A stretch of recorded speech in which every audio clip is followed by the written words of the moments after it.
Ho, ho, ho. Hi, it's Kris Kringle, also known as Santa Claus, also known as the cabbie in the ass hat. And I'm here to bring you another gift, a gift of truth. The truth about the Second Amendment to the United States Constitution.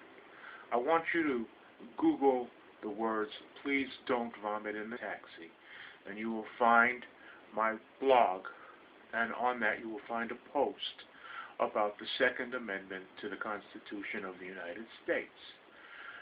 That amendment was written in order to convince Virginia, a slave state which was 50% black, which was one of the whitest states in the South, by the way.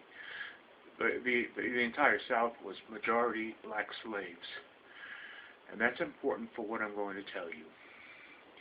The Second Amendment was meant to assure the Southern slave owners that they could organize themselves and the poor whites who didn't own slaves into armed militia with the purpose of holding the slaves in slavery. That was the idea of it.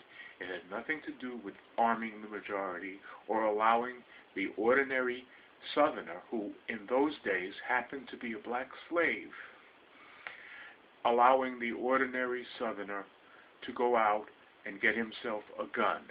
Never meant to do that, never meant for that. And by the way, it's interesting, the places where it's difficult to get guns, where it's difficult for a law-abiding person to buy a weapon, are, for the most part, majority-minority cities. And in institutions like public housing, weapons are simply prohibited to the tenants. So it's an interesting story about who was meant to get these weapons and who was not meant to get these weapons. The idea that ex-felons or ex-criminals can't get weapons is also interesting when you consider, for example, that over half the prison population of the United States consists of black people. And why are they there? Is it because they're more criminally inclined than white people? No. Most of them are there for the drug war, and most of the drugs consumed in the United States and bought and sold in the United States are not bought and sold or consumed by black people. Yet it's black people who are in jail for it. Interesting.